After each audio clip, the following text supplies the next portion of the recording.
আমার প্রিয় ছাত্রছাত্রীবৃন্দ, বিদ্যাসাগর ইউনিভার্সিটির অন্তর্গত বিভিন্ন কলেজে যে সমস্ত ছাত্রছাত্রী ফার্স্ট সেমিস্টারে পড়াশোনা করছো এবং তোমাদের হিস্টোরি মেজর পেপার রয়েছে, তোমাদের জন্য এই ভিডিওটি অবশ্যই ভিডিওটি শেষ পর্যন্ত দেখবে, কোনো রকম স্কিপ করবে না, তাহলে তোমাদেরই প্রয়োজনীয় ইনফরমেশন তোমরা জানতে পারবে না। দেখো, শুধুমাত্র যারা বিদ্যাসাগর ইউনিভার্সিটির অন্তর্গত বিভিন্ন কলেজে যারা পড়াশোনা করছো তোমাদের জন্যই এই ভিডিওটি, অন্য ইউনিভার্সিটির ছাত্রছাত্রীদের জন্য নাই। দেখো, Vidyasagar university first semester history major 1, তোমাদের সিলেবাসের শিরোনামে রয়েছে ancient India from the earliest times to 600 BCE। তোমাদের কোর্স কোড এখানে দেওয়া রয়েছে। 5 ও 10 মার্কের প্রশ্নের সাজেশন তুলে ধরবো, সেই সঙ্গে সিলেবাসে কি রয়েছে সেটিও আমরা তুলে ধরবো।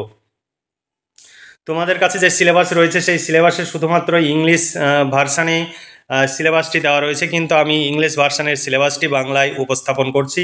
ইংলিশ এবং বাংলা উভয় ভার্সানে এখানে রয়েছে, তবে অ্যানসার শুধু আমাদের কাছে বাংলা ভার্সানের অ্যানসার পাবে। কোশ্চেন ইংলিশ বাংলা উভয় ভার্সানেই থাকবে, কিন্তু অ্যানসার বাংলা ভার্সানে হবে। তোমরা যদি আমাদের কাছ থেকে নোট সংগ্রহ করতে চাও, 250 টাকা পেমেন্ট করতে হবে ইতিহাস মেজর পেপারের জন্য, অর্থাৎ একটি পেপারের শর্ট প্রশ্ন বড় প্রশ্ন কমপ্লিট পেয়ে যাবে 250 টাকায়।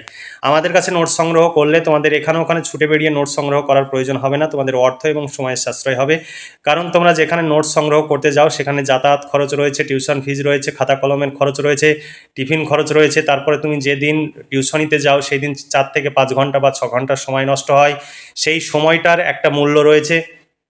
সেটা যদি হিসাব করতে চাও, তাহলে হিসাব করতে গেলে দেখবে যে তোমাদের একটি সেমিস্টারে হয়তো একটি বা দুটি বিষয়ের জন্য তোমাদের 12 থেকে 14,000 টাকা খরচ হয়ে যাচ্ছে। কারণ 4 থেকে 5 ঘন্টা তুমি যে সময়টা দিচ্ছ সেই সময়ের কিন্তু মূল্য রয়েছে। একটা লেবার চার্জ 400 টাকা পার ডে, 4 ঘন্টা 5 ঘন্টার জন্য, তাহলে সেই হিসাবটিও তোমাদের করতে হবে। আর তোমরা সেই সময়টা লস না করে তোমরা কম্পিটিটিভ পরীক্ষার জন্য প্রস্তুতি নিতে পারো, বা পড়াশোনা অন্যান্য পড়াশোনার কাজে ব্যবহার করতে পারো, বা পারিবারিক কাজে ব্যবহার করতে পারো। তোমরা ভীষণভাবে লাভবান হবে। তবে তোমাদের নোট সংগ্রহ করা না করা তোমাদের ব্যক্তিগত ব্যাপার, এই বিষয়ে আমাদের কোনো নেই। তোমাদের কখনো আমাদের পক্ষ থেকে ফোন বা মেসেজ করা হবে না। তোমাদের প্রয়োজন হলে তোমরা যোগাযোগ করে নোটসগুলো সংগ্রহ করতে পারো। আমাদের এখানে ফিক্সড প্রাইস, কোনো রকমের দামাদামি হয় না। সিলেবাস দেখে নাও, ancient India from the earliest time to 6 BCE। তোমাদের ইউনিট 1-এ রয়েছে প্রাচীন ভারতকে বোঝা, অর্থাৎ ভারতীয় অতীত সম্পর্কের ঐতিহাসিক তত্ত্ব ব্যাখ্যা। 2 নম্বরে রয়েছে ভারতবর্ষের ধারণা, সমস্ত বৈচিত্র্য এবং সাংস্কৃতিক ঐতিহ্য সহ ভারতের উপমহাদেশ সম্পর্কে ধারণা।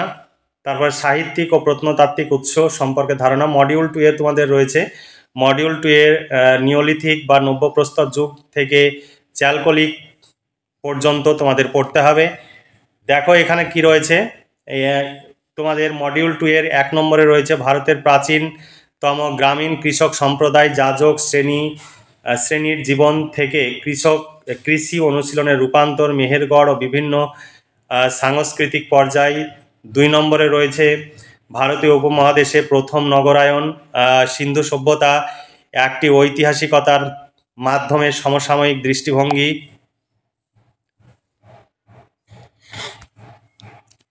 তারপরে প্রশ্ন, প্রাচীন হরপ্পা সভ্যতা, হরপ্পা বা শেষ হরপ্পা পর্যায়গুলি, প্রযুক্তি, স্থাপত্য, ধর্ম ও সামুদ্রিক বাণিজ্য।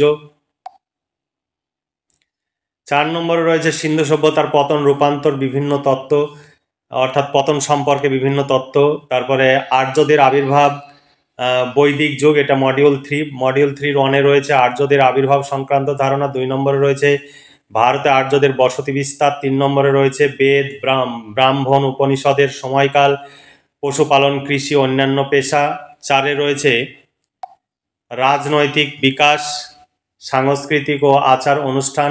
মডিউল 4-এ রয়েছে উত্তর ভারতের খ্রিস্টপূর্ব 6ষ্ঠ শতাব্দী। তোমাদের সিলেবাস কিন্তু অনেক অনেক বড়, 2টো পেপারের সিলেবাস এক জায়গায় করা হয়েছে। তাই তোমাদের সিলেবাস যেহেতু বড়, সেই জন্য তোমাদের প্রশ্ন উত্তর বেশি পরিমাণে পড়তে হবে, নইলে পরীক্ষায় কমন পাওয়া ভীষণ টাফ হবে। 4 নম্বরে রয়েছে সাম্রাজ্য, অলিগার্চি, প্রধান শাসন ব্যবস্থা, শাসন প্রতিষ্ঠা, ষোড়শ মহাজনপদ, স্বায়ত্ত শাসিত গোষ্ঠী, মগধ সাম্রাজ্যের উত্থান।